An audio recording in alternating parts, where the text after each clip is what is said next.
first of all, thank you very much for doing this. I really appreciate it. Thank you. I appreciate you having me. Absolutely, and the movie, I will never forget seeing where I saw it. I saw it with a friend. It's just one of those that really has a searing impact. Obviously, I'm sure I'm not the first person to tell you that, and so thank you. Absolutely. Yeah, I really appreciate it. Glad to be able to find out the origins, and one thing I gathered from reading some other interviews that you've done and articles about you was that your passion for film sort of developed during college. Is that correct? Yeah. I had the opportunity to work on Hairspray, the John Waters movie. Full disclosure, John's my cousin. Oh, cool. I read an article about him shooting this film, and he was going to be shooting this spring, and I wrote him a note and said, "You won't remember me. I was your cousin, and I'm the youngest, and you were old, but I'd be really interested in coming over." And he said, "I'm actually going to be shooting the movie in the summertime, and I can't pay any money, but come meet this guy, and if you check out, he'll give you a job, and you can do it." So I said to the guy, "I just want to be on the set." And he said, "Absolutely, you do craft services." And I remember the first day as if I was looking at it right now. I just immediately, I can see it all in my head. I just went out and I thought, this is it. This is what I'll be doing for the rest of my life. It was that important to me. And so John gave me the career. Although I will say one thing is that when I brought it up to my parents, John had never made a movie they were all X-rated films, right? So when I said to my parents, I'm going to go work on a John Waters film, they were like, over our dead body. Right. And I was like, no, call Aunt Pat. She's going to shock the world. He's going to do a G-rated film. It's called Hairspray, I promise you. And so that conversation happened, and my parents were like, "Yeah, okay, you can work on John's film."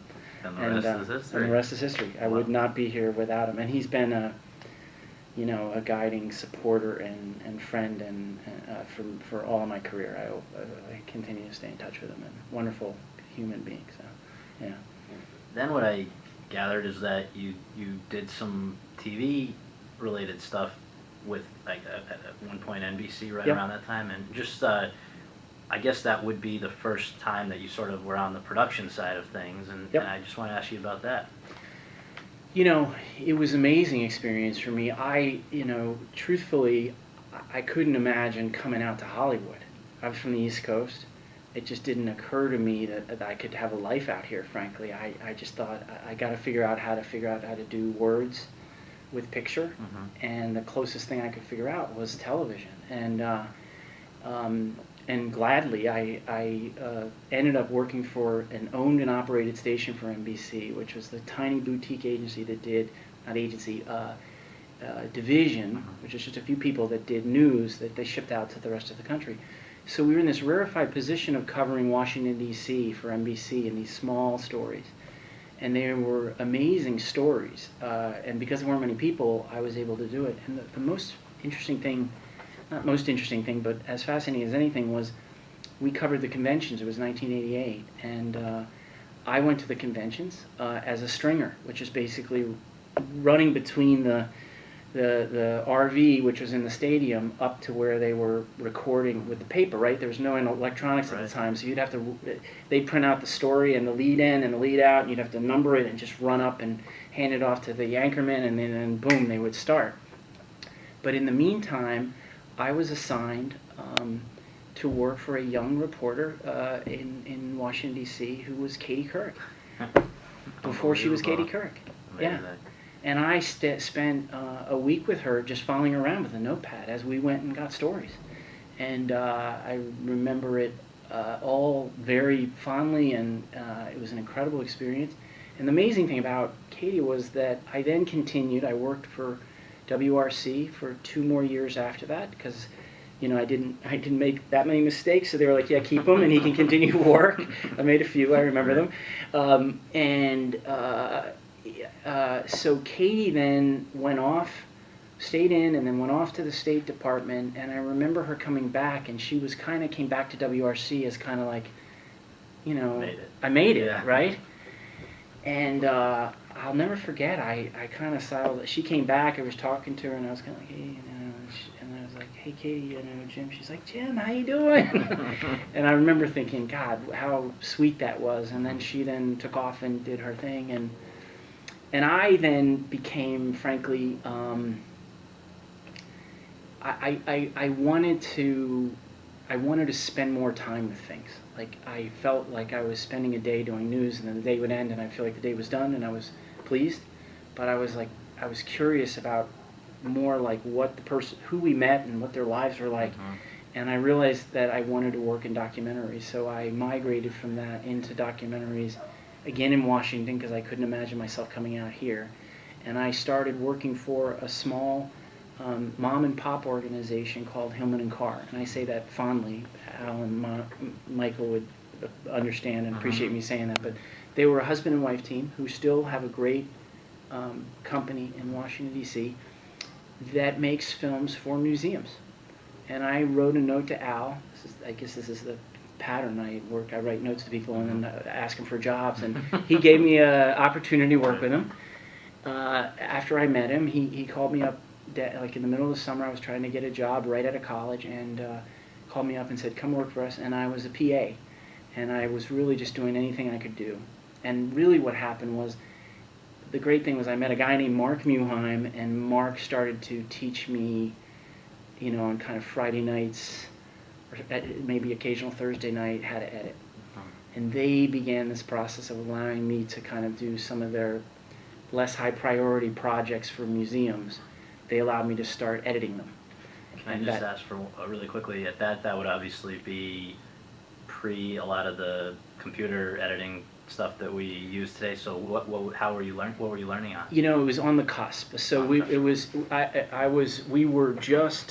were on dials. Mm-hmm. So everything was edited tape to tape on dials. Okay.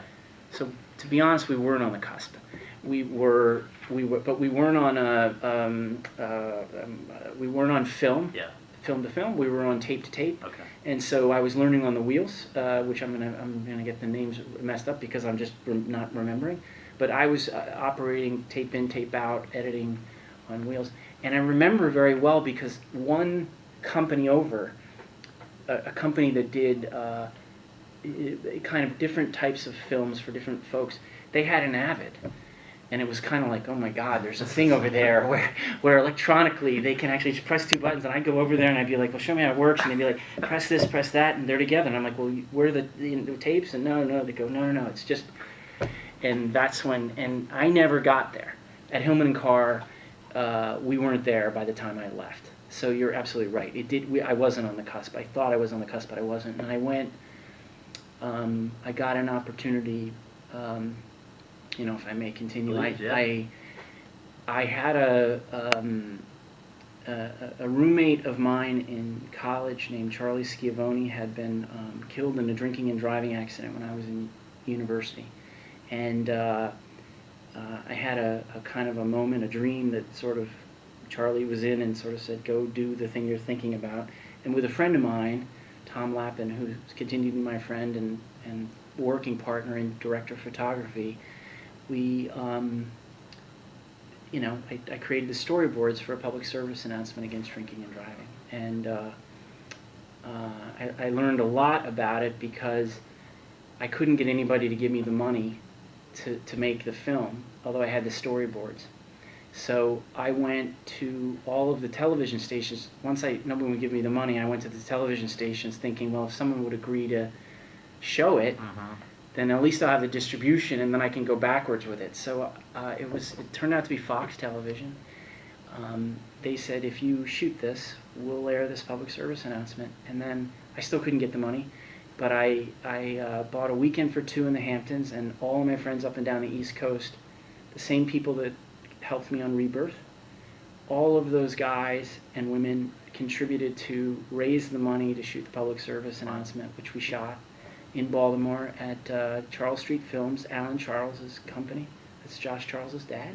That's actually. funny. Yeah, really interesting. And Josh Charles, who I just interviewed, told me Hairspray was one of his first. That's where I met Josh. Wow. I okay. used to give Josh water. That's so funny. Yeah, it'd be cut, and I'd go out with like a tray. I'd be like, Oh like my this, and God. he would, and everybody would be in a mess, and I would clean it all up, grab it, and head back into, say, shoot. It's 100 degrees. Oh my gosh. Yeah, so I met Josh there, and my director of photography, Tom Lappin, worked with Alan, and Alan is a wonderful human being from Baltimore who had a studio and knew that I had worked with Josh, and Josh was out here, right, kind of starting this life. Mm-hmm. And he said, "Yeah, I'll you don't have any money. I'll give you the studio for the night, and you get from it was a Saturday night to a Sunday morning to shoot."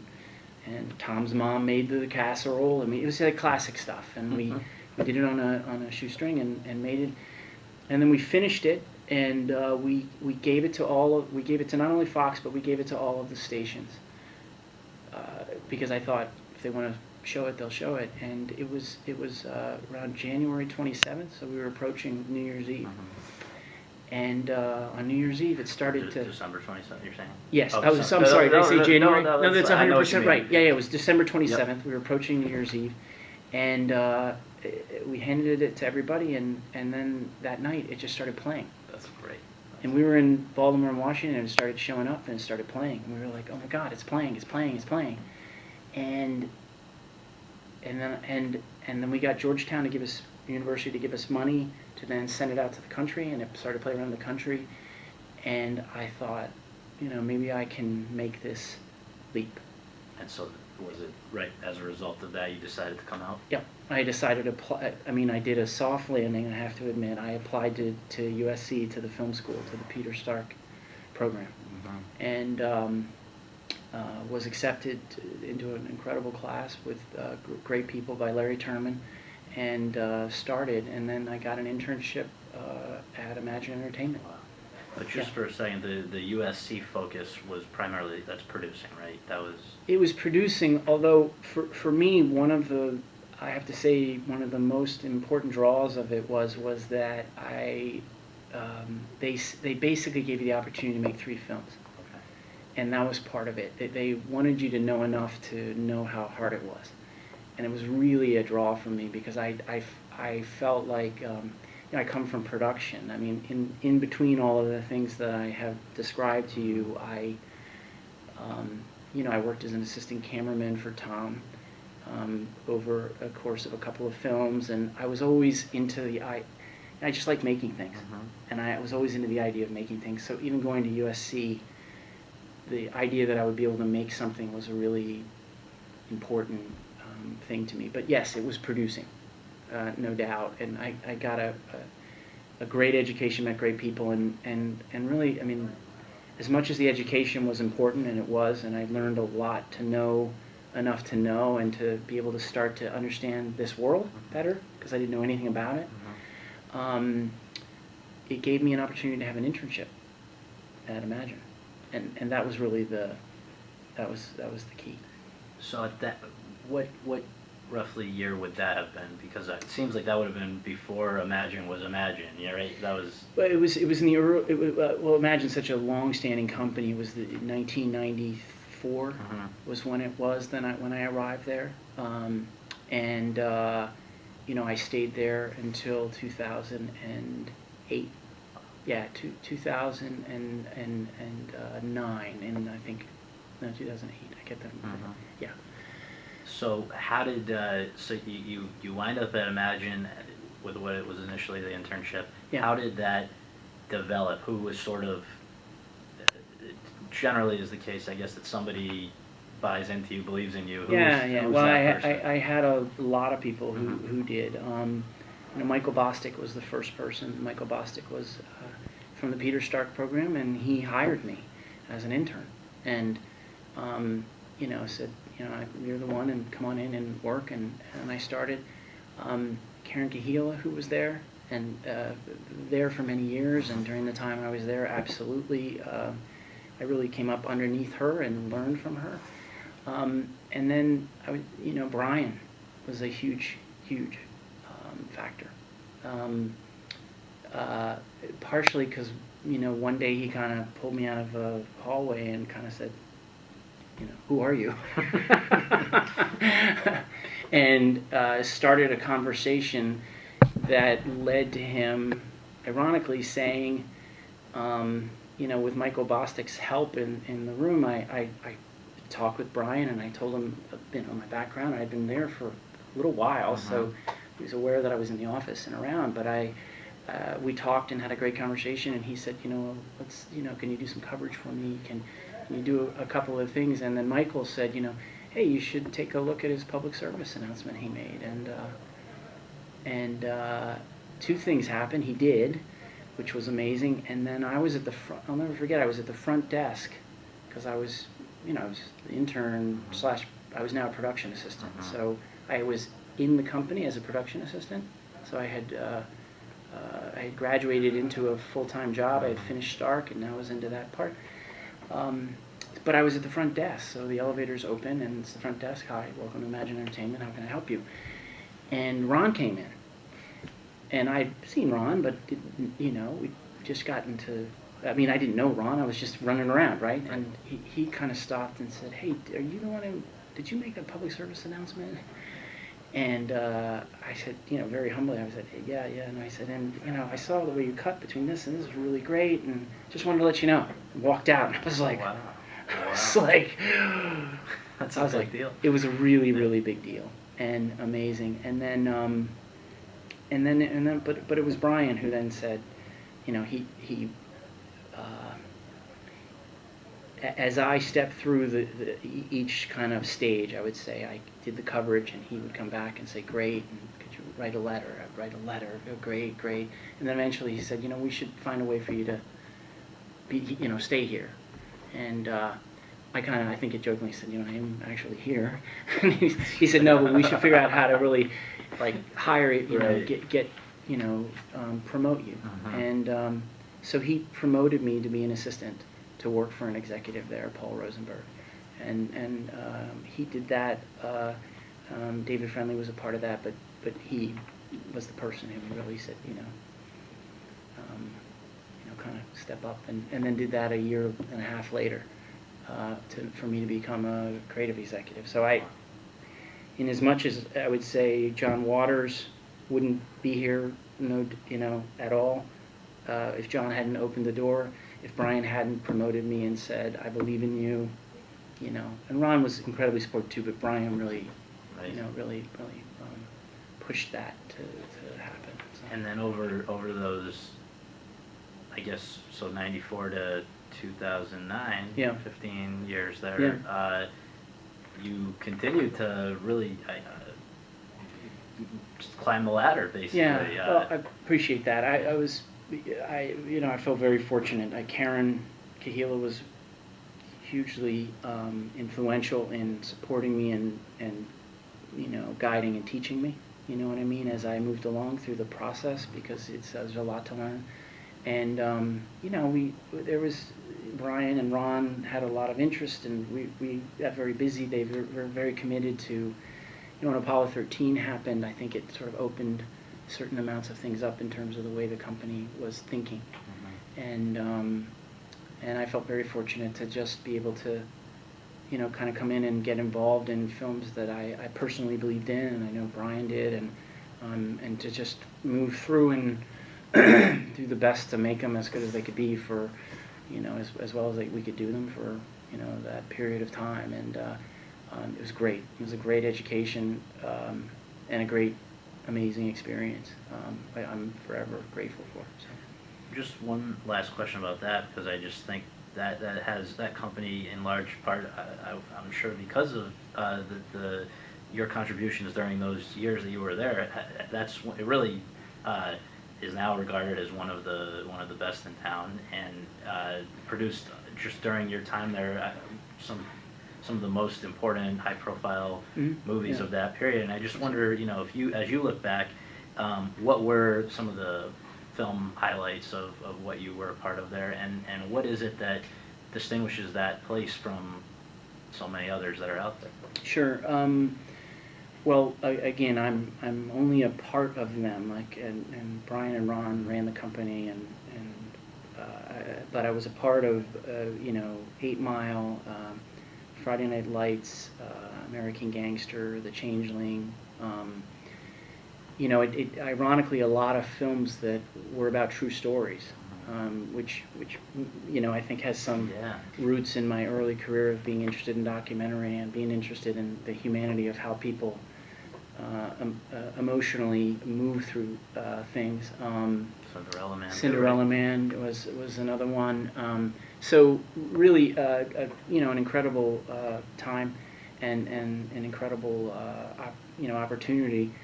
What makes Brian is an incredible. He has so much, and he'll say this a lot, but curiosity and energy and ability to take that curiosity and then match it into making things happen by bringing the pieces together and making those parts come together in an incredible way, and a huge part of it. And Ron, incredible, with Brian, incredible creative vision. There's a combination there that's happening.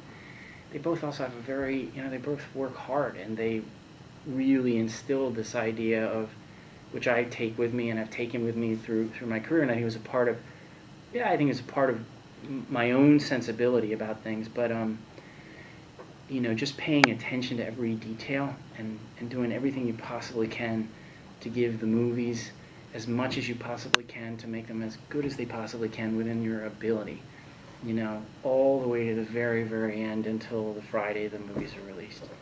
And they set a very high bar, and that was great, and I think a really important thing, and I think it caused everyone there to feel a need to rise to that bar and meet it, exceed it when we could. I mean, there was a really high level of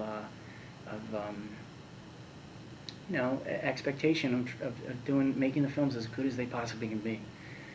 Those are only some of the factors. There was a lot of other factors, but those are the ones that come to mind for me. So, yeah. So, because I think this overlaps with the time that we're talking about, at least for a brief period of that time, when was what was the impetus for the Rebirth project?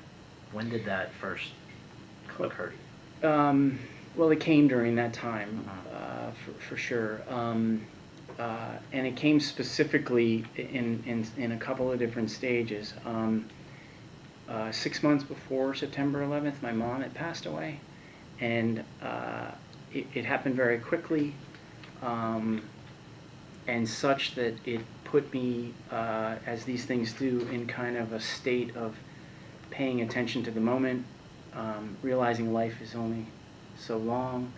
And kind of this idea of what do you do with your life in a certain sense. Not that hasn't always been on my mind, but it was there. 6 months later, September 11th happened. I went to Ground Zero after a friend's wedding. A guy who I went to college with, who I was roommates with, a guy named Nick Wood. Nick was getting married, and he had called me beforehand. It was that weird time where people were like, well, should I move forward, should I not? It seems awkward. He was getting married in late October, and I said, it seems like you got to move forward, and he's like, yeah. And so at the wedding we went, my wife and I. The memories in my head that were came influential was that the wedding, it was kind of, I would say it was both a happy occasion because it was a wedding, but it was also sad, and a lot of his friends were in the corner, and I remember crying. And I remember waking up the next morning and saying to my wife, Chris, that I wanted to go to Ground Zero. And I said very specifically, and it was important, was because it was instilled in me growing up, history and so forth. I said to her specifically, if we have children one day, I want to know that they can hear from us like this was our experience of it, and be able to just relay that. My dad had done that with me about certain events in his life, and I felt like there's something about the intergenerational, I was there at that time, being able to tell that story, being able to explain it directly. And so we went down. We got, I would say, 100 yards from the fence, maybe less, to the debris. I was looking at the debris, the wreckage, and it was smoky, and you could smell the oil, and it was just that smell. And I remember just looking at it, and kind of, I was very open because of the nature of my recent loss. And I remember just thinking, wow, one day this will go. This will be gone. All this, they were taking the debris out at the time, with giant bulldozing cranes. And I thought, well, one day this will all be gone. And then it's gone. When it's gone, something else will be here, but I don't know what it'll be. It'll be lawns. Maybe it'll be a tower. Who knows what it'll be? And I had this feeling of going from this dread and anxiety to everything I was seeing to this feeling of like hope, like it's just a little bit of a upswell. And it was something I couldn't tell people in the early days because they were just like, how can you even feel that? But I thought, what if you could show the transformation of this place from being a place of destruction to a place of something very different, and whatever that would be, it would have to bring a kind of a feeling of something happened here, somebody moved on, there was some progression towards an endpoint that was positive, it felt like to me. And so that gave me an idea that the first idea was simply to put cameras up to capture it so that you could take the amount of time it would take, in other words, in a time-lapse fashion, be able to record the minute-by-minute evolution of the site. So we put 3 cameras up. 3 cameras then evolved into more cameras, but we put motion picture movie cameras up that began to take a frame of film every 5 minutes, 24 hours a day, with the idea that over many years, they're still up today, so over 10 years now, obviously going on to 11 years, they would be able to capture the minute-by-minute evolution of the site.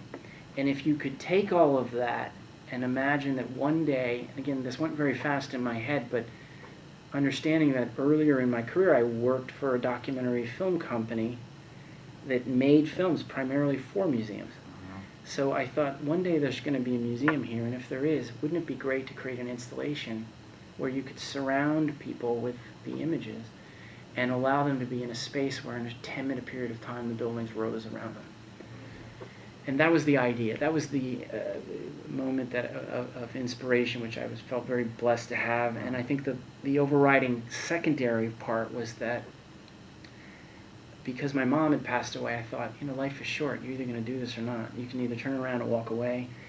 And frankly, I did turn around and walk away, and I thought about it, and my close friends, including Michelle Kidley and Damon Lee, had dinner with me, and kicked me under the table, like, okay, do this, it's a great idea. So I had a lot of people who were pushing, and they were supportive. But we started pretty quickly getting the cameras up. Within 6 months, we had 3 cameras surrounding the site, taking a frame of film every 5 minutes, 24 hours a day. From apartments or from offices, or how did that work even? I hired a guy, a locations guy, who happened to be in the military. That was fortunate, because he could basically flip his badge and just walk right in. Wow. And so he would say, this guy's with me, and we'd walk right into ground zero. And then we would go to the buildings within the site, because it was fenced off all the way around, and we'd go up and I'd say, okay, this looks like it's right. We're going to put a camera here, and we did that in various places, basically trying to create a master, if you will, of what the site would be, right? In other words, we wanted to be able to cover the whole site from 3 directions to start with. That's where we really started. And a funny story, if I relay to you, is that and kind of the spirit of the time, of the way it was when we were doing it, was we went to the American Express building, and there was a guy there that met us. He was a construction guy, and he said, come follow me. And there's a lot of like, I understand what you're doing, come with me, let me help you out. A lot of that, right? This guy says, come here. He says, I understand you want to get a camera up here. I said, yes, absolutely. He said, come with me, I'll help you out. So we get into an elevator, we go up, we go to the top floor of the American Express building. He says, you want a camera like up here? And I'm thinking, yeah. I walk outside, and there are these lightning rods that are just shooting like 40 feet up into the air, all around. And we're 50 stories up, and it is raining, and you feel like the lightning's about to strike. And I thought to myself, I can't put a camera up here. This will just it'll blow off the building, and I can't put a camera up here. I said, but if I could put one a few stories down, that would be perfect. He goes, come with me. So we go down 3 stories, elevators open up, and there's a floor, and there is nothing except for on the far end there are windows, as far as you can see, right? That are just, and they've cleared out all of the desks. They were going to refurbish the floor. So we walk over to the windows, and I walk halfway through. I'm looking down, and I say, well, if I could put a camera right here, this would be perfect. And he's like, pulls out a piece of chalk, and he just goes, is that big enough? Is that big enough for a box? Does that work for you? I said, yeah. And he goes, okay. And I said, well, how does this work? And he said, don't worry about it. I got it covered. So to this day, when you go onto that floor in the American Express building, we do it every 3 weeks, an assistant cameraman goes in. You go into a conference room, and in a large conference room, with a large boardroom table, there is on the wall, there is a door sticking out where there's a little cubby hole they built. And someone goes in there, when they're not having a meeting, opens it up, our assistant cameraman goes in there, there's 2 cameras positioned, and they're looking down, and they just tick away. Amazing. Every 3 weeks. And so stories like that were common, and yeah. Just one last, just out of curiosity, a little follow-up about that. I mean, to capture for 10 plus years, that much footage. Right. A, is it very expensive, and B, where does it go once you've captured? Well, it was made a lot less expensive because Kodak gave us all of the film. Wow. Yeah, for 10 years. Wow. Gave us all the film. So 35 millimeter for the entire site for 10 years. So I did a lot of kind of asking for in-kind donations to do it. The Project Rebirth is a nonprofit organization. It was set up like that in the beginning, so it's a not-for-profit organization because I felt like the film would be given away and it would be given to the museum ultimately, which is where that installation is going to occur, still at the museum at Ground Zero. So Kodak gave us the film, Deluxe gave us all the processing for 10 years. We bought our cameras, used their old Mitchell Rackover cameras. So we did everything we could, but there was still, you have an assistant cameraman that has to go. We have to keep there's motors, intervalometers that basically, tell the camera to take 1 frame of film every 5 minutes, and they often, in 10 years, the electronics will break, and we have to get them fixed. And so there's a lot of that, but I had created an organization, had sponsors like the Aon Corporation and Oppenheimer and the LMDC and a lot of, all my friends, the same people that did the public service announcement, Nick Wood and John Wood and John Murphy and my producing partner David Solomon, Brian Rafferty, Caitlin, they all came and got involved and just started to help out, and we just we grew, basically, and did it. And that was before the second part happened, which was to begin to interview 10 people and interview them once a year, every year, which was the second part of the film. And that's what I definitely want to ask you about, because I guess the question that would occur to anyone who sees the movie, how did you arrive at, I know you followed 10 and then we see 5. You see 5 of what turned out to be really 9, because one person after the first year, and I understood this, just felt it was just emotionally, it was a pretty hard process to interview and talk about loss, which is, the film's about how we move through and come out of it, the hopeful side of it, but yeah. So those 9 then, I guess originally the 10, how did you find them? Was there a larger pool of people? Was there something you were looking for? And then, and did they realize from the start that you were looking for such a long-term commitment from them? They did realize from the start. I told them right from the beginning that I put these cameras up and they were going to be up for, honestly, I said 7 years in the beginning, because I thought, sort of rule of 7, I thought they're moving fast, it's going to take 7 years. Obviously, it took longer. Mm-hmm. At a certain point, I actually had to say them after the first year and a half. I kind of confided in them, came up to them and said, look, remember I said 7 years? I think it's going to be more like 8 to 10. Oh, so you wanted to time the interviews with the period of Reconstruction or of what was going on at Ground Zero? I felt like the two, I guess I had an instinct that the two were connected. I just felt like, yeah, I felt like, I just kind of felt like the two would have to be connected. Yeah, at that early Makes stage. sense, There was two parts to it. The one was the installation, and the second part was the interview. They weren't fully joined as an idea in the beginning, but I did have some instinct at a certain point, which was about a year and a half into it, because about that time I said, I just want you to know it's going to be longer. I think it's going to be longer than I think. And so, I know we're in it, but let's understand that it may in fact be longer than the 7 years. And it turned out to be 8 to 9 years ultimately in the process of the interviews. Yeah,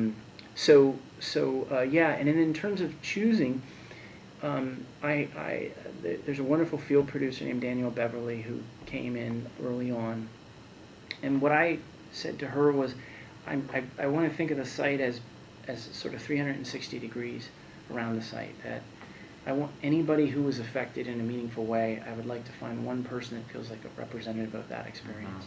A fireman, police officer, someone who was on the impact floor where the planes hit but survived, a widow, someone who was young. It turned out to be Nick, who lost someone. Because I was curious about both the day, but I was really, really curious about the grief. I was really curious about how do people emerge from loss, and how do they do it? Because I myself am the youngest of 5, and I was seeing my brothers behave in certain ways to the loss, which was very different, but still was loss. And I was trying to figure out, like, is there a way through this? Is there like a pattern? Is there a way to grieve? Those were the curiosities for me. And so I then just started the process of interviewing them, trying to learn and understand that and see how that would emerge and evolve. And you said in another interview that in a way, yes, you were doing the time lapse of the Ground Zero, but this was also sort of the interviews would effectively be human time lapse to see their changes. 100%. I mean, I started to really realize. I mean, I did immediately. It was a human time lapse. It was I wanted to interview them once a year, every year, on the year at around the anniversary, just to say where are you now, so that the gradual change that was occurring that we were seeing of the subjects would potentially mirror or not mirror. I didn't know where the buildings were going. As it turns out, there was an odd correlation that started to develop in like the fourth or fifth year, as I realized the buildings sort of went forward in the beginning. Building 7 was made, it was built, the PATH train station, the temporary PATH train station was built, and then it just kind of stopped, and things, I wouldn't say went backwards, but they stopped for many years. And there became this odd correlation because grief is a very, can be a very 2 steps forward, 1 step back process, and kind of almost in line. I think the film shows this. It happened in natural parallel, but they moved forward, and then there was a moment where they were really having a struggling period of time to figure it out, and then they struggled, and then almost to a person in the 5th to 6th year, they just started to realize, I've got to make a move to get out and somehow get to the other side of this. And it's a very interesting correlation that occurred just in doing both the time lapse and the characters. Really amazing. It was pretty remarkable. So you did this once a year meeting with them, right? Yeah. But you also seem to have been able to cover other major events in their lives. Somebody's getting married. Yes. So how would that work? Would you ask them to let you know when something big happened in their lives? Yes, I had Danielle Beverly largely be in touch with them, in part because the interviews became so important. I wanted to be able to sit down with them and be able to talk with them for the first time and say, how's it going, so that the conversations were as, you know, as immediate as possible. Danielle or I would be in touch, and they would also be in touch. Frankly, they would say something, this is happening, or Tanya's a good example. Trying to think if she called. Yeah, she called after and said, "Yeah, I'm getting married." So it was always a little bit of us being in touch, and then it was a little bit of them saying, "Guess what? I'm pregnant." So there was a developed relationship and a rhythm to the conversation that happened, and it was interesting.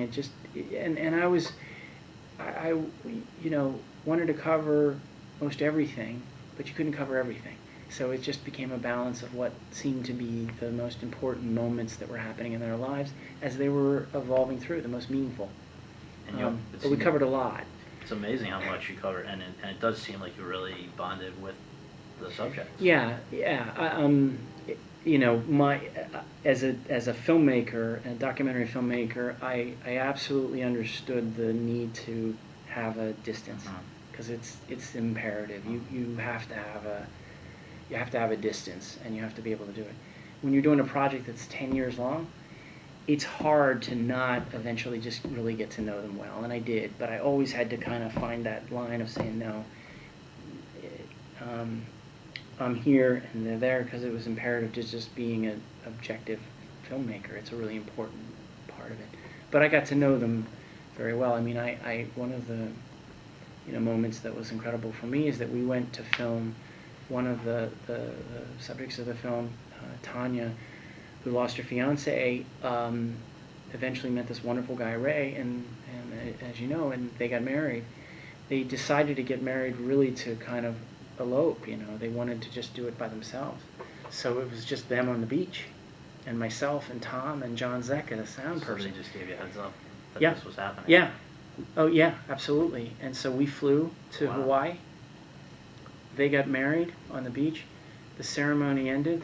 Ray, who was the presiding over it, said, "Well, we need somebody to sign the marriage certificate, and it can't be either of you two." And Tanya then turned to me and said, "Would you sign our marriage certificate?"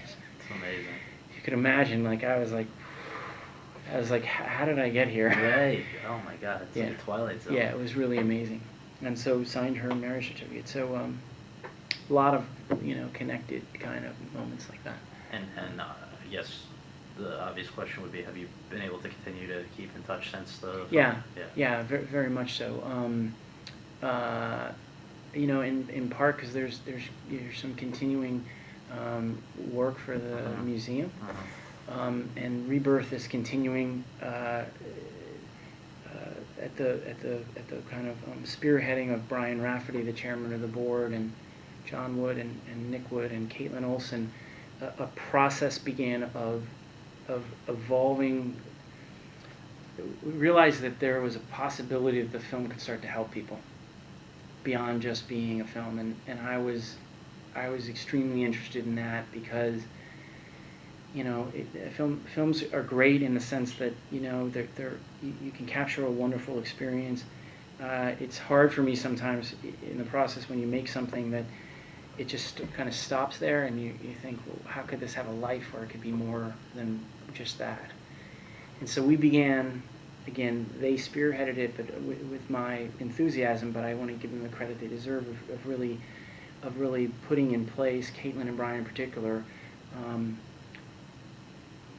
basically an educational outreach program that has become the secondary part of what Rebirth is all about.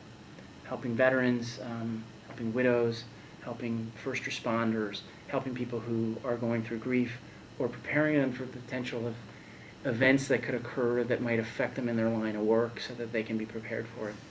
So we have continued to stay in touch on that basis of continuing the mission that's evolved of Rebirth, which is great. It's amazing.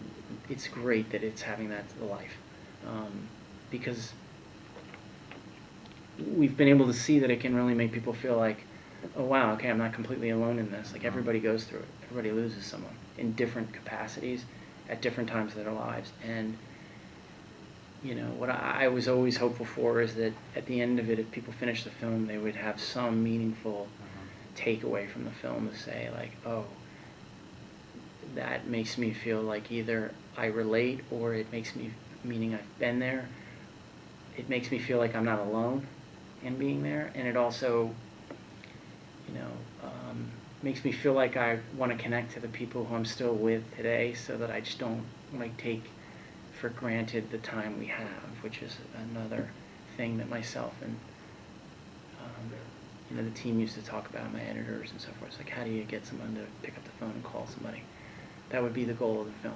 And speaking of time, I mean, for you, you were doing this while still doing your regular job. So from what I gathered, you would head off on a Friday afternoon or something after work, after working for a week, and then get involved with this and then come back. So, you know, in terms of, in every possible respect, what kind of a toll or impact did this decade-long commitment take on you? I know that it seems like you wouldn't have done it if you weren't happy to do it, but at the same time, it must have an impact on your life too. Yeah, look, the positive is that I worked, I love the film, and I worked through grief, and I worked through some things that were personal, which is probably, you know, what every filmmaker wants to have happen, is certainly to somehow work their things out through a medium that's very generous. The challenges, honestly, was that, you know, I was on a plane a lot, and I was traveling a lot, and it was a big, you know, especially in the first 2 years, it was a big undertaking, and it was a lot of time away from Chris and Rebecca and Emmett, my kids, and that was hard, and I think it was, you know, it was a sacrifice. When I think about it, I think a sacrifice, frankly, they made in the finishing of this film too. You know, and I think I realized that truthfully. I knew along the way, but I also was invested and committed and responsible for something that I started and needed to finish. I think by the time I finished it, I had definitely a sense in the last couple of years, year and a half, of looking backwards and going, wow, okay, there's a lot, and a lot of sacrifice on their part, which I'm very grateful for, and you know, that's hard. That's not always easy, but you know, I learned from that too. So. I promise I'm winding down, but I do just want to ask you that there was one sort of decision that seems to have been made that encompassed a lot of different things, but like basically not to. I believe it was to not distract from the interviews, but I want to ask you why, for instance, no narration, no really images of 9/11 itself, as I remember, if I remember correctly, and then very few graphics or anything that might take somebody out of the moment. And I just wonder, that must have been a pre-planned, you know, thing from the outset. Yeah, my DP and I had conversations about it. My editor, but Kevin Filippini and Tom Lappin. It was really, really for me. What was really important, and what's important for the film, is that I wanted people to not be distracted, to fall into the lives of the human beings who were telling their stories. So I didn't want the distraction of you to think, oh, it's Tanya I'm dealing with. So you never see their names. I also didn't want to use narration because it would distance you. I wanted them to be able to tell their stories, not to craft a film that was about someone putting my story or a story on top of it. I just wanted to be as pure and as emotional as possible. As far as September 11th goes and not showing the images, I just I felt like there was sort of two things. One is I didn't think people needed to see them again, and then there was another part, which was that, again, to that idea of like putting a person right into the film. I felt it was more powerful for someone to have their own images, which we all have of that day, in their minds, rather than for me to try and give whatever images I might give, or they might say and connect to them to provide, that it was more powerful for a viewer to just fall into it based on them having their own memory of the day. Because all I wanted to do as quickly as possible was say, come live with these people and allow yourself to be in their lives. And if you can, I figured as a filmmaker, the image I used was I was making a handshake with the viewer. And the handshake was saying, inviting them to come in to watch. And I was also trying to say, I'm not going to do anything that's going to make you feel caught off guard or surprise you.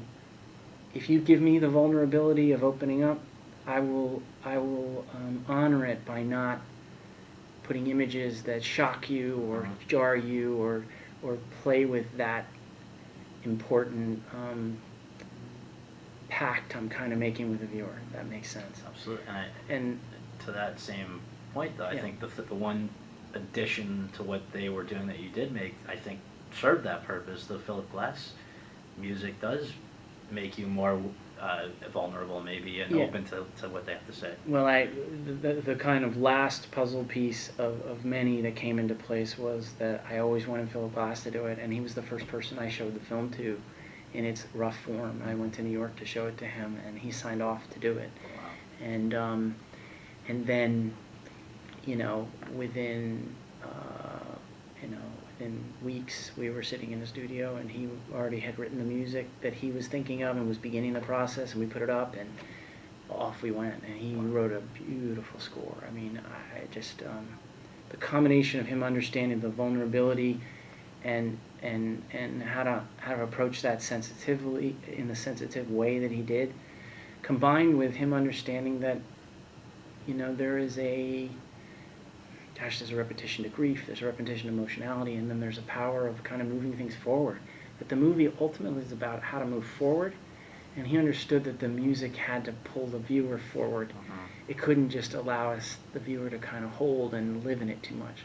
Like, the movie ultimately is about hope and about moving forward.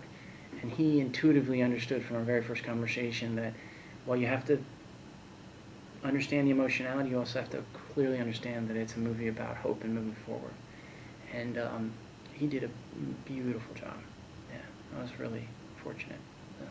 So the last question, Please. is just movie goes to Sundance, Mm-hmm. very well received there, Yeah, thank you. and then I think was broadcast. Is that how it was? Because I saw it as a screener. I'm trying to remember the initial way that Yeah. most people would have seen it. Yeah. Broadcast. And at this point, how is the movie? What's the next step with the movie? As you've talked at one time, maybe Yeah. it'll be in the museum, maybe. So I just wonder, where's that going? And you personally, we're now, I guess, in the time since that movie was being made, lots changed for you too. We're now Yeah. not at Imagine, but at Disney. And I'm curious Yeah. how that happened. Yeah, yeah. Sure. Sundance was a blessing and a great, amazing experience. Oscilloscope bought the movie to show it theatrically. Did a beautiful job. We released it on the 10-year anniversary.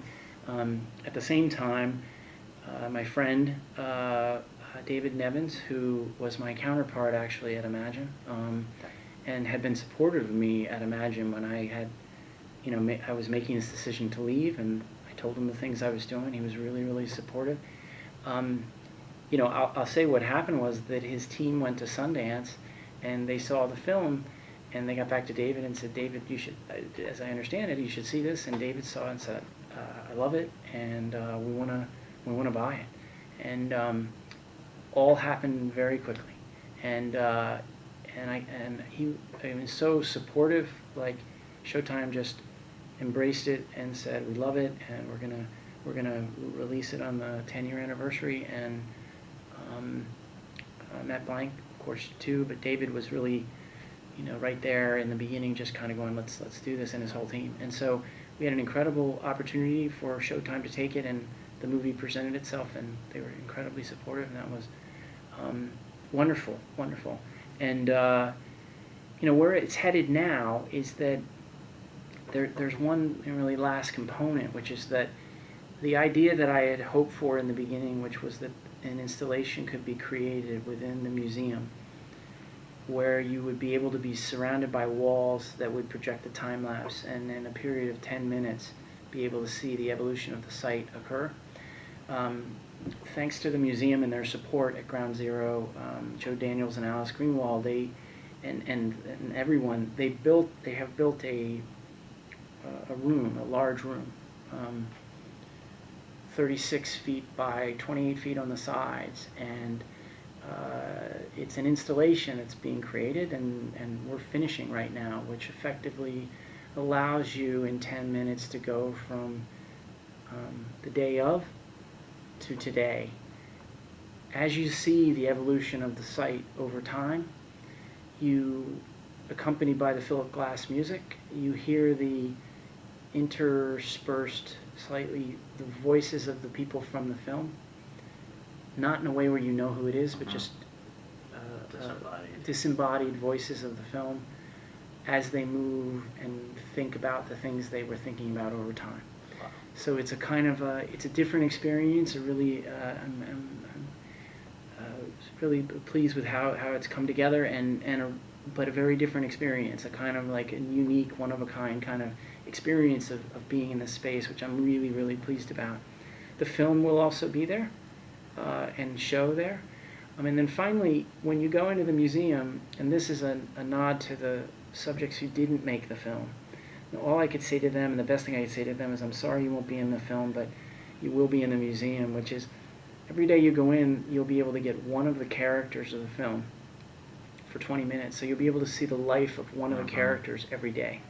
And that'll include the 4 characters, Charles and Debbie and Joe and Larry, who weren't in the film, will be able to be in the museum. So you'll come in and you'll get Larry, and you'll have 20 minutes of his life, and you'll see how his evolution occurred over a 10-year period of time. Wow. And then finally, again, the fortune that happened for me was that, and the transition was that when I was finishing the film, I got a call from Sean Bailey here at Disney, who I have known for a while, and who I've known professionally for a long time, a friend, but also we have a great deal of professional respect and connection. And he called me and said, "What are you doing?" And as it happened, I wasn't aware. I didn't know exactly. There were some opportunities, but the truth is there was nothing like this opportunity. And Sean called me and said, "Look, I'd love for you to come over and have a producing deal here at Disney," which was incredible. And to make it more incredible, he asked me to be a part of a film that Ahmet Zappa and Scott Sanders were already involved in as producers, called The Odd Life of Timothy Green, which was a Peter Hedges film. And Peter I didn't know at the time, and I've come to know very well. Incredible writer-director. Peter had this wonderful script which at the time didn't have Jennifer Garner involved, but now Jennifer Garner and Joel Edgerton, among others. Diane Wiest and Common. Incredible cast, and really, really fun. So we were able to go over the last year and a half to be able to make this, film that I'm really, really proud of. And it comes out soon, right? And it comes out August 15th. Wow. Yeah. So.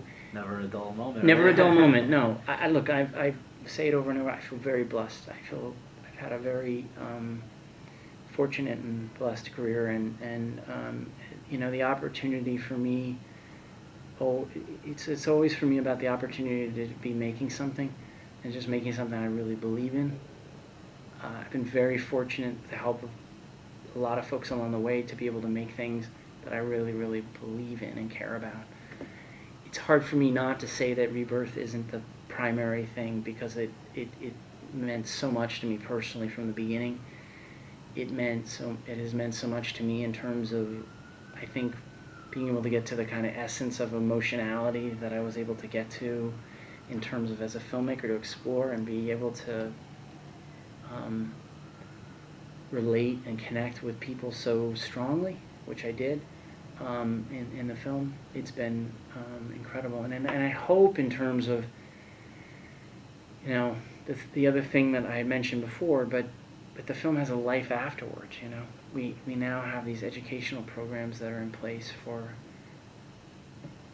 war, people returning from the war who have had loss, first responders, both police and firefighters, who are looking at it and being able to use it. And in schools, people who are studying psychology are able to look at the film and use it as a basis of being able to say, oh, that's what post-traumatic stress looks like, that's what grief looks like, and they're studying it. So they're studying the film in order to learn in a in an environment that is doesn't force them to be in the room with someone, but allows them to see what it looks like. Well, it's like bringing what's it, Kubler-Ross to life. You know, Yeah. the stages of grief. Yeah. But I have taken way too much of your time. And No. It's been wonderful, and I really appreciate it. And I think thank it's an you. important movie, so I'm really happy to have the chance to speak with you. Really, really appreciate it. Thank you for the time and for all of the questions. I'm very happy to be able to explain it all, and really appreciate the opportunity with regard to being able to talk about Rebirth. So, thank you. Thanks.